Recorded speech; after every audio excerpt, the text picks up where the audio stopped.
4 news network में दोस्तों आपका स्वागत है। मैं हूं आपके साथ राशिद ज़हीर। स्टालिन ने बैठक की, आपके कानों में ये बात पड़ चुकी, लेकिन चंद्रबाबू नायडू का रूप देखने के बाद भारतीय जनता पार्टी अपनी सरकार को बचाने के लिए पहली बार सीरियस हो गई है।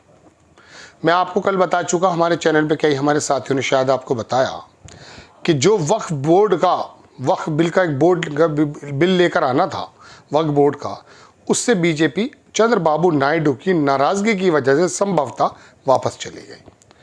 शुक्रवार से पहले तमाम लोगों को नोटिस जारी कर दिए गए थे कि शुक्रवार को ये बिल लाया जाएगा।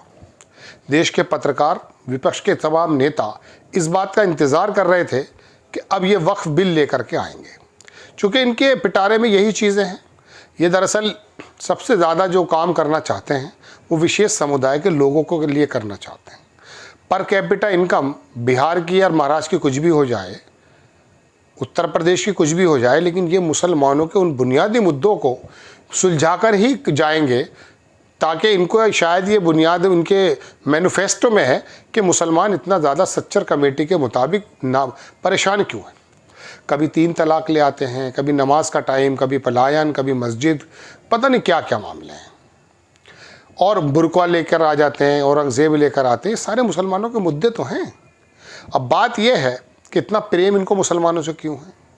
अब हैरत यह है कि वक्फ बिल जो है, या सपोज़ कीजिए ना, ये जो कहते हैं 3 तलाक वाला मसला सही होने के बाद देश के अंदर अर्थव्यवस्था के एतबार से या बाकी रेस्ट ऑफ जनता है मुस्लिमों को छोड़ के, उनकी पर कैपिटा इनकम कितनी बढ़ गई होगी। सोच लीजिए आप, कितना ज़बरदस्त काम किया है भाई। आप जीएसटी पे काम करें, वो अच्छा था, नुकसान या फ़ायदा बात अलग है।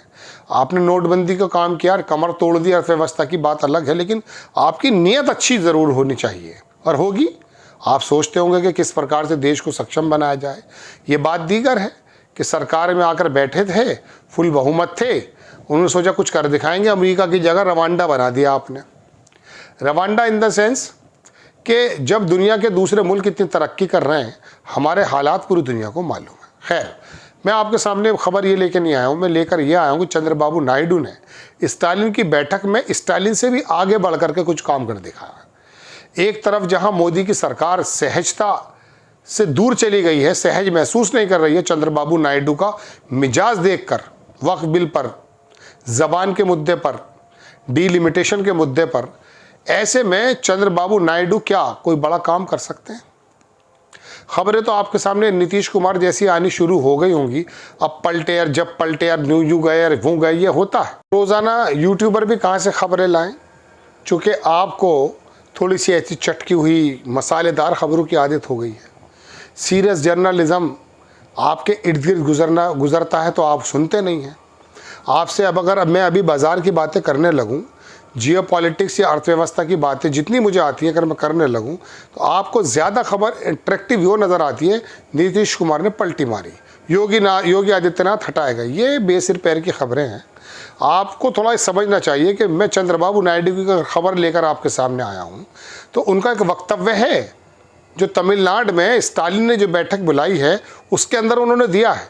आरएसएस बेंगलोर के अंदर अपना सम्मेलन कर रही है, उसके सामने दिक्कत यह है कि हम किस प्रकार से अपने जो हमने मुख्यालय बनाए हैं हर एक शहर में, साउथ में, अपने हिंदुत्व की बातों को कैसे आगे लेकर जाएं।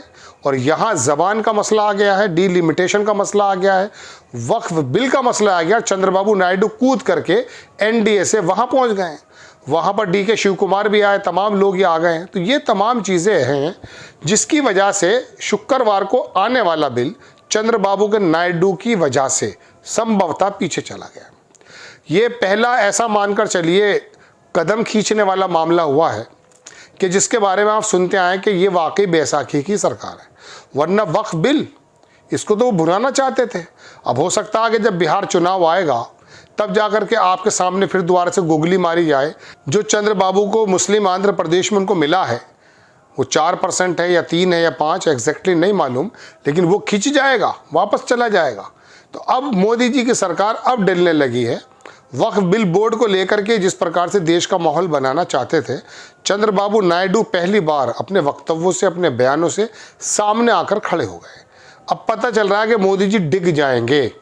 कोई साहब कह रहे थे मुझसे कि बहुत पहले मैंने आपको कहा भी कि 2025 में सरकार चाहे किसी की आए लेकिन मोदी जी की सरकार ख़त्म हो जाएगी। मैंने पूछा क्यों, मतलब मैंने नहीं पूछा, रिपोर्टर ने पूछा क्यों, तो उसने कहा कि चूंकि ये तमाम अर्थव्यवस्था के जितने भी गड़बड़ झाले हैं ये खुल जाएंगे।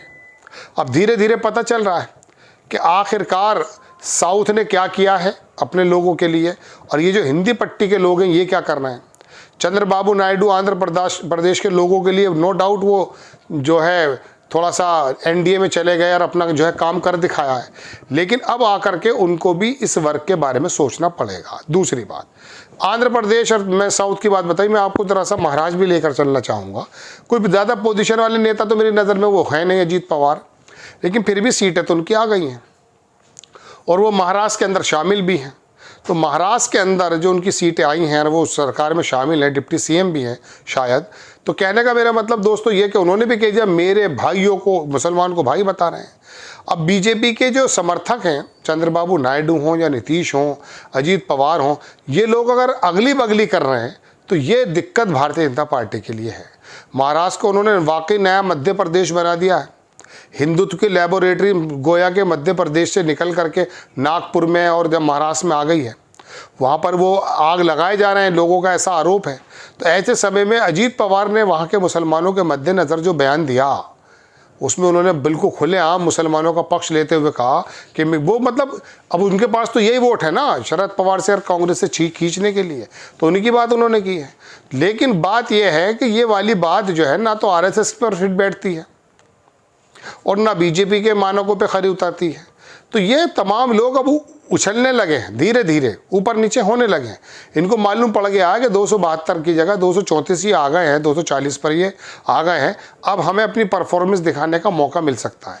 चंद्रबाबू नायडू की एक बात से दोस्तों, अगर मिसाल के तौर पर लोकसभा के अंदर वो वक्फ बिल, जो वक्फ बोर्ड का बिल आना था, वो वापस हो गया है, तो इस बात से जान लीजिए कि मोदी जी की सरकार की एक बैसाखी, मोदी की सरकार की एक बैसाखी पूरी तरह से हिल रही है और किसी दिन भी वो हिल सकती है।